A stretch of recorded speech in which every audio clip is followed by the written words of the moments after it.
the extras. But they'll be livid, will that Zambezi Steelers side. A really poor exit from the men in black, and they've conceded 5, possibly 7 points.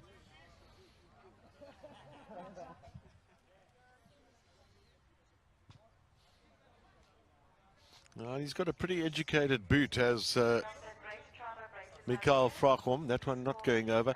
Just 2 changes very early in the game. I'm just wondering whether these were replacements or whether there are some injuries around. Well, of course, they are rolling substitutions in this tournament, so that could be the reason for that. It was Maria showed enough pace to get away from the cross-cover defense, and palpable delight on the bench for this Western Province Invitation side. There we see Jongi Nokwe. Of course, he played on the left wing for South Africa. Scored a record 4 tries against Australia. 6. Yeah, nice to see him still involved too with rugby. You know, there's so many players that get lost to systems and that, and I think sometimes, even if it's not in a formal way, it's just great having them around to be able to share their thoughts as well. And great that the teams went to visit the Cornel Hendricks Foundation to understand, you know, that there also are people and players out there that are less privileged than they are. Well, it's the water break now. A compulsory water break has been taken, and that's an intervention that has come to the fore from the referee. Of course, some rulings here that you probably won't see anywhere else in the world. They've got a blue card system for a player that's concussed. They've got a compulsory water break at the referee's discretion halfway through that first half. And I think they are useful initiatives in late summer down here in the Southern Hemisphere. And of course, 30 minutes playing time. It's normally 35. But having said that, it's the 30, and it's the running time too. So it starts at A time and it finishes at A time. And of course, this 1 minute break here. Half time is just 5 minutes too. So it's less than the normal customary 10 minutes. So these bylaws, I think, have been very conducive to making this tournament, you know, a very interesting one, as well as a very acceptable one physically for the boys out there. Fullback Tinashe Hombiro will start the second half of the first half, so to speak. Up for it, Chris Duffield.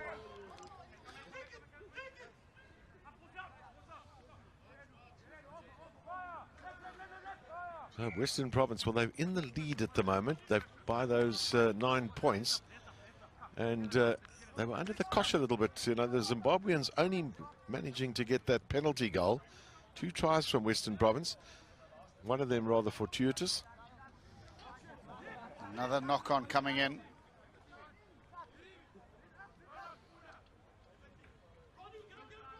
So Joshua Africa is the new scrum half on the field for the Western Province Invitation team. He's got a sizable blind to work with here as Africa. But unfortunately, his side has been penalised for going in on the angle. And it is the loose head prop in Kutsia who's been penalised right in front of the referee.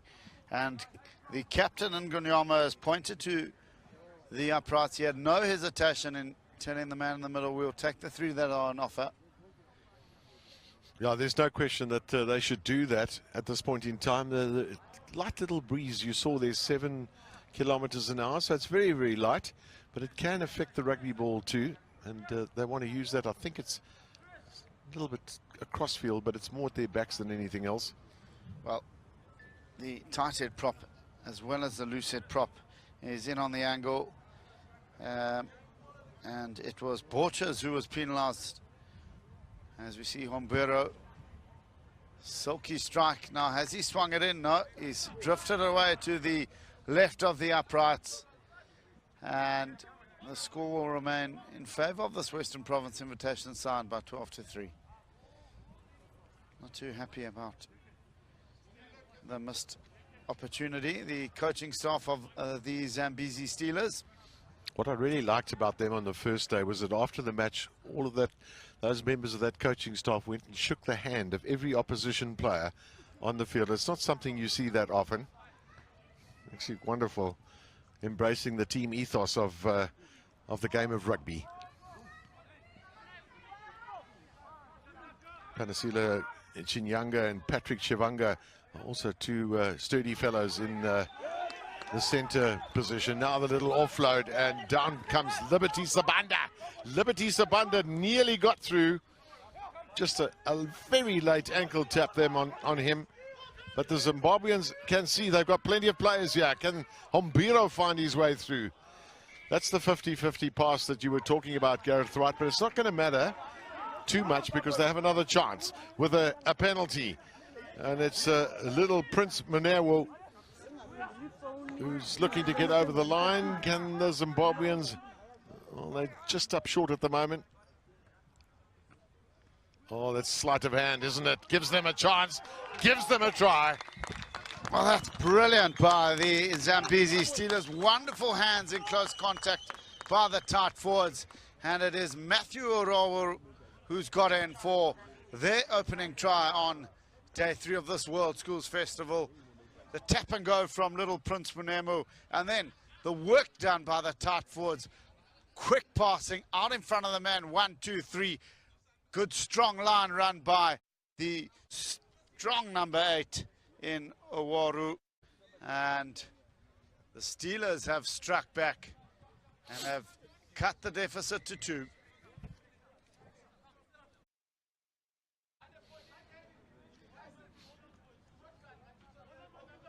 Just hanging off a little bit defensively were the Western Province Invitation side that allowed Owaru to pick a line, and he scored a wonderful try for the Zambezi Steelers side.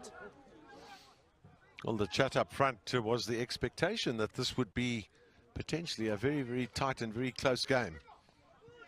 That's gone 10 meters, exactly almost. Now, lovely running by this athlete, Matthew Owaru.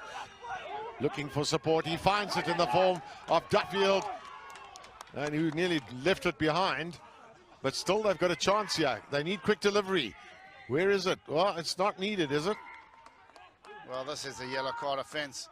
They had numbers to burn on the outside, and surely there'll be a man spending time in the bin. He'll incur the wrath of the referee's tongue, and one of these Western Province Invitational 15 players has just flopped over at the breakdown. Michael Bayers, I think, who's going to get a yellow card. We haven't seen many yellow cards in this tournament. That's one of the good things too. But Bayers is off.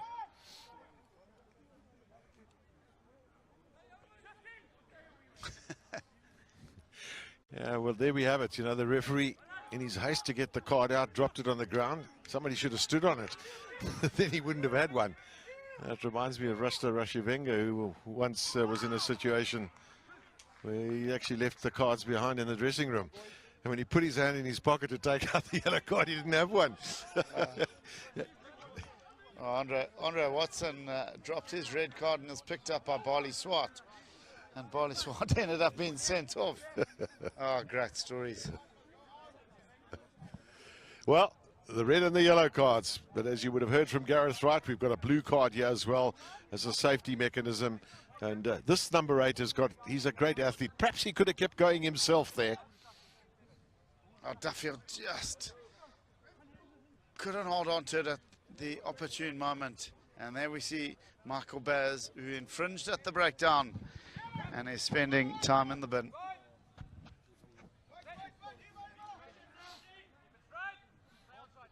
All those handling errors on your screen right now don't make pretty reading. As the game is still...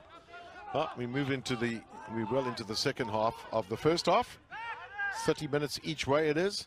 Now, Frachom, lots of time there to try and get a decent kick in, and he won't be too uncomfortable with that. Bearing in mind he's into the breeze, but it's a quick throw in now, and it's Hombiro. They've looked so full of running, have the Zimbabweans, the Zambezi Steelers as they're called. However, I never feel confident that their pass is going to go, you know, to the man or maybe get dropped or whatever. They just maybe have got to get a little bit closer to each other than these long passes. Hombiro threw a floated pass out in front of Prince Munemu. He'll be disappointed with that. Nothing wrong with the pass. Just his hands are at his side instead of getting them out in front. Two contrasting styles now with Bayers off. The invitation side will want to probably slow this down to take as much time out of that yellow card as they possibly want to. Yeah, and a big bonus is winning a free kick as well. That's a lovely offload. Here comes Frachom now. Looking to go on his own. Can they catch him? He's quick, this fellow. Zimbabweans have got some quick guys too, but what a good try that is to the fly half. And they've done it twice now, where they've absolutely just, from the kickoff, virtually got a try. Well, they'll be buoyed by that, considering the fact that they've got 14 men on the field. Frachom has got in the quick tap, and then look at the show and go from the scrum off Fred Frachom, and then he cracked on the pace. Did the diminutive fluff. He switched the ball into his left arm so he could get the fin going. Good tactical nous by the pivot in the purple and pink jersey. And he's got in for the third try of the afternoon, as we see a change in the goal kicking. And it's Anele Madoli who will now take over the kicking duties.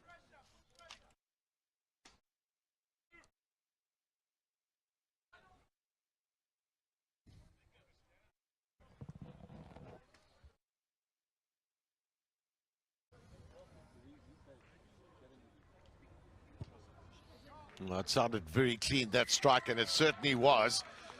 So Madoli with that conversion to Frachom's try, and just wonder why Frachom didn't take it. Maybe he was tired. Ran a great channel, yeah, didn't he? Absolutely straight, managed to get inside his man, and then a clean pair of heels. And then I like what he did. He swapped the ball into the other arm so he could get the fin going. Good work by the Flower fan. They are delighted on the bench with that score. Ombero. Can he get it 10 meters? He's done it with perfection. Well, that ball touched by Western Province. The referee playing advantage now for that knock-on. Been few opportunities for Nongonyamo. And you spoke about him earlier, Gareth. Well, here he comes again, and he's going to score a try.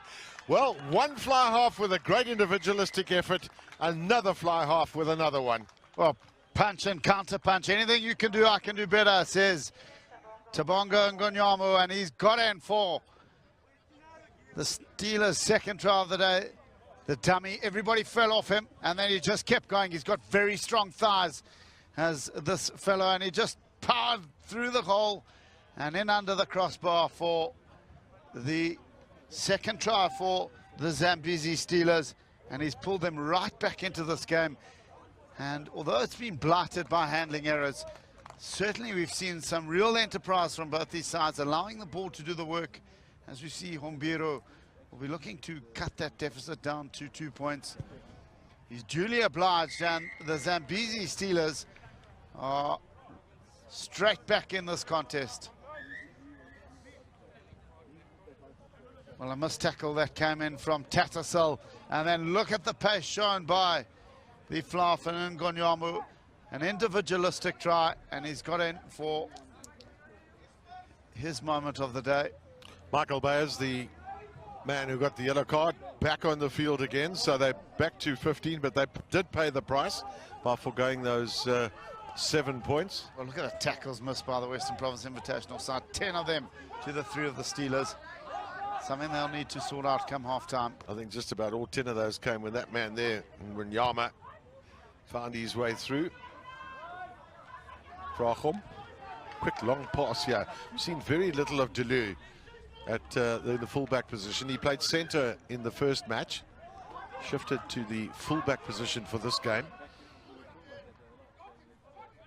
Oh, might have been turned over, and it certainly has been. The Zimbabweans now with an opportunity.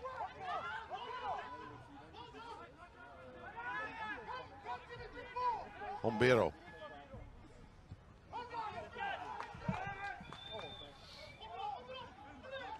The Zimbabweans just holding on to the Liberty. Sabanda on the left wing has had very few balls to play with, but no release there in the tackle, so it's going to be a penalty. You can't touch this man. The tackle is made, but it was within the 10-meter area, but no worry for Western Province. They just keep playing, and then ultimately a little knock-on. You can see there Carl Mulford very unhappy with the fact that he didn't pick that up, but it's yet another handling error. A little bit helter-skelter by the Western Province lads. They just needed to look after the ball. They're in behind the Steelers